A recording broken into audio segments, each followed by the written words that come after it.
Everyone, I'm Christine Tully, President and Executive Writing Coach at Defend, Publish, and Lead, and welcome to episode 220 interview with James Lang about writing like a teacher. So today I'm going to interview Jim about his new book that just came out, and we're just going to kind of roll through this from here. One thing to know about Jim is he's one of our coaches at Defend, Publish, and Lead, and we also have an upcoming workshop to use some of the ideas in the book. So links to the book, the show notes, or will be in the show notes, and also the workshop itself will be there. So we'll talk about those things at the end, but something to check out. So welcome, Jim. Thank you. And I just have to say, I wish the book were out, but it's not quite out yet.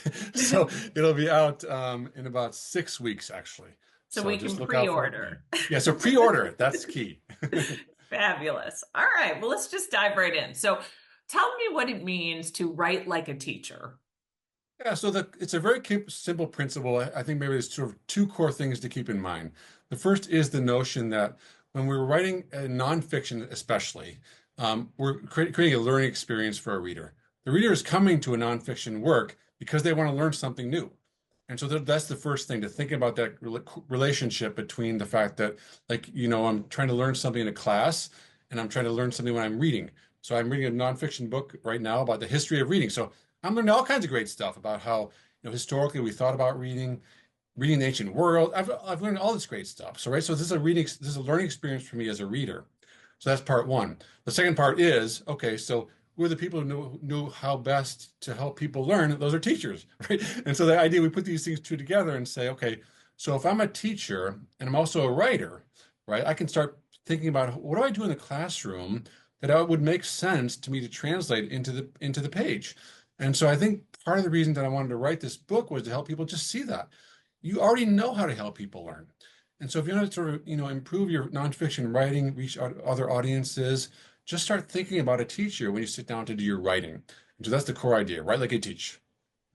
I love it. And this is one thing that I think is really cool about this particular project is so often we hear that divide between scholarship and teaching. Yes. So if you're a faculty member, you might have a certain percentage that goes for scholarship and a certain percentage of your time that should be devoted to teaching. And that's what counts in your promotion and your evaluation. But the truth is, like, so much of that work is so much more fluid, where what we research influences our teaching, or what we're teaching might be a reason we're on a certain service committee. So I love this idea of breaking down those barriers. Another question that I had about it then, you've written a lot of books. So what was, how did the writing process for this one go? If there's anything special you could tell us, if you ran into a challenge, how did you overcome it? Yeah, there were a lot of challenges with this book because I actually signed the contract for this book just before I got very sick and had a long surgery, and so I actually had a stroke during the surgery, so I had to actually learn to speak again. And so I had signed the contract right before all that happened. And so then when I sort of, woke up from all that stuff and had trouble speaking and had to regain my language back, I just say to my editor, I need more time. Because I can't really speak very well or even write very well. And so it was quite interesting, though, because, honestly, as I was learning to speak again, I was observing my own process as a learner. And so, like, what did I need as a learner? And I read, things from about how strokes worked and how the brain worked. How did I regain my language? And so all that process of sort of regaining my language, observing me doing that, was helpful for me to see, what does a learner need? And what are the things that we can do both in the classroom and as a reader? And so that was actually, in some ways, the other thing that really happened with writing this book is, I've been writing for a long time into the same set of audiences, higher education faculty. You sort of fall into patterns, right? So that I have certain sentences, words, phrases I like to use. You do those over and over again. I think you sort of sometimes get stuck in ruts in your writing. But the fact that I had come back and learned to speak again essentially sort of pulled me out of some of those ruts and made me pay more careful attention to language again.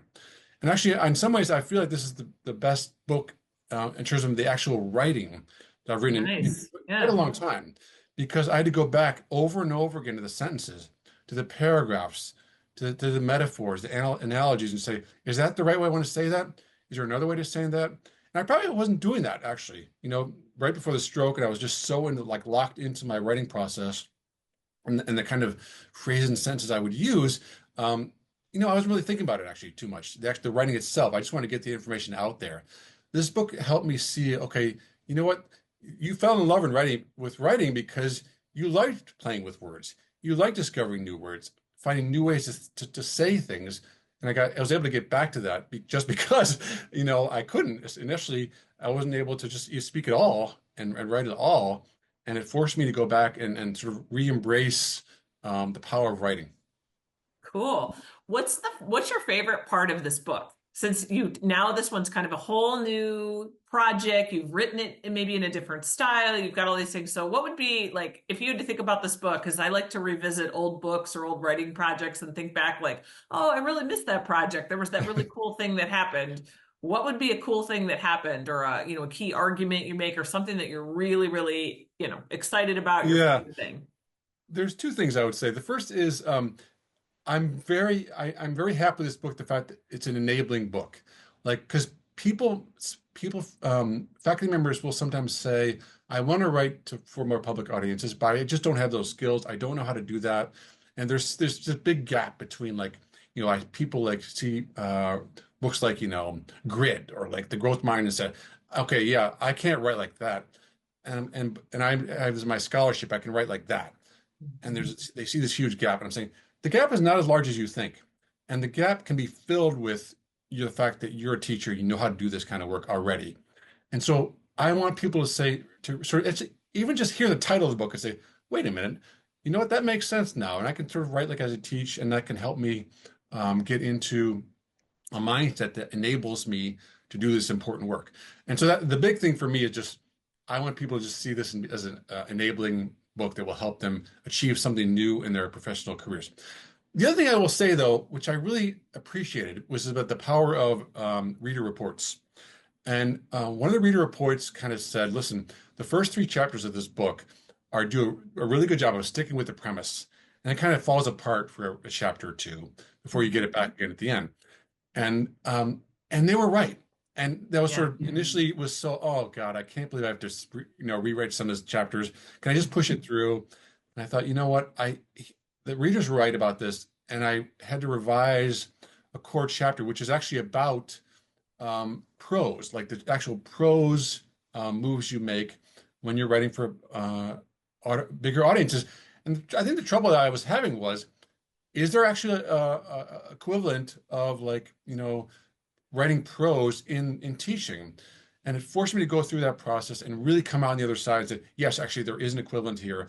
And so I want to then, I'm sort of proud of the way I was able to kind of work through that process and finally get to that chapter, a revised chapter, which was responsive to that reader, and I think made the book so much better. Yeah. And which chapter is that one again for people that are checking it out? It's chapters 4 and 5 are in there. 45. Yeah, yeah, Okay. yeah.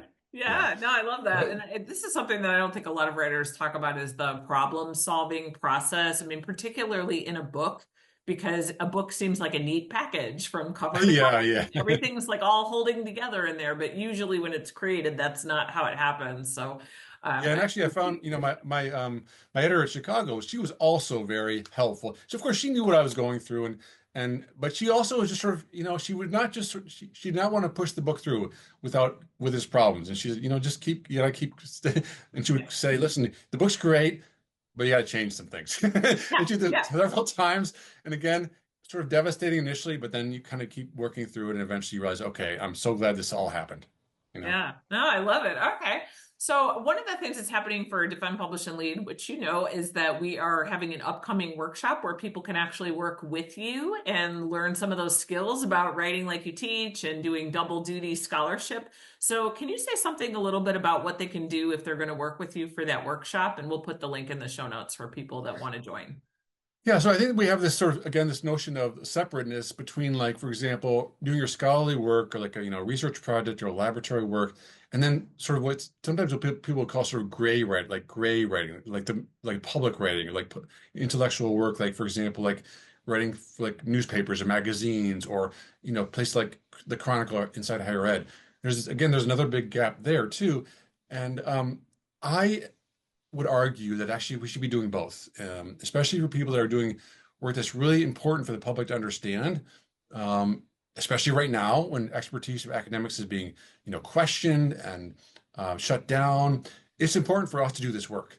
And so that workshop essentially tries to say, okay, so you did this, you have this expertise, you have this scholarship that you've done. How can you also translate that now into more public forms of writing to share your research with bigger audiences that need to hear that? That can help people see the value of what we do in our research in higher education. Oh, And so I that's think so that, I'll cool. try to share some of those strategies there. They'll be coming from the book, but also thinking about responding to what people are in the workshop, the people that are in the workshop, what they're doing, and how we can help them move forward with their writing. Oh, sounds great. I appreciate you taking the time to do it. So, okay, here's my final question, and only because I've been interviewing a lot of authors lately, I would love to know how you ended up with the book cover that you have. So, I know you have it handy. Show it to everybody who's watching YouTube. Okay, so if you're not watching it, you're audio only. It's got a blue cover, big wording that says "Write Like You Teach," yellow cover on the back, and there's a paper airplane. So, yep, love it. And shooting up. So, Yeah, tell us you're about the right. cover. Yeah, so I'll tell you about the cover because I have had, this is my seventh or eighth book, and I have had not, I haven't had a really active role with my covers in the past. I kind of just said, okay, listen, I know people that design covers, they're experts. I'll let them do what they want to do, and I'll express, if I have a strong opinion, I'll let you have it. But otherwise, I'll just sort of accept what people do. And again, credit to the press, just my editor saying, listen, you know, tell us some things you like so you can give us some sense of like what you would prefer in a cover. And I thought, okay, well, let me go back to my all my previous color covers and look at them. And I did that and actually forced, I realized I actually do have preferences. And there's certain things that actually I liked about my previous covers that I didn't like. And so I finally came and said, listen, I don't want to be too busy. I like sort of, the title be, strong, maybe a little visual element here and there. Um, and these particular colors are the ones that I prefer typically in covers. And this was perfect. This is exactly what exactly what I Mhm. sort of wanted. You know, just sort of blocky letters, big announcement of the title, and there's just little, this squirrely thing in the airplane, which I think is, is saying you're moving into a different place in your career. Mhm. If you can sort of write in these ways and become more public. So, anyways, I was really happy with it. This is my Yeah, favorite no, I cover. love it. It's a gorgeous cover. And I like the Yeah. paper airplane because the first thing that I thought of is that sort of writing like you teach is sort of like as easy as flying a paper airplane. You know what I mean? Like I it's like love a it. skill that you already have. Like most of us, Yes. not everybody probably, but most of us could probably make a paper airplane or we could learn very quickly on YouTube. So I like the idea that that's like a simple skill and then you just throw it and launch it. And that would be the same kind of That's idea. awesome. I Yeah. didn't even think about that, but I love Oh, yeah. See, it. our podcast is generative all the time. Yeah. So, all right, Jim. Well, we will wrap up for today. So, anybody that has questions about the work, the link will be in the show notes where you can pre-order the book, and also you can register for the workshop. And also, Jim does coaching for us. So, if you want to work with him one-on-one for something that you're working on, he's available. And thank you, everybody.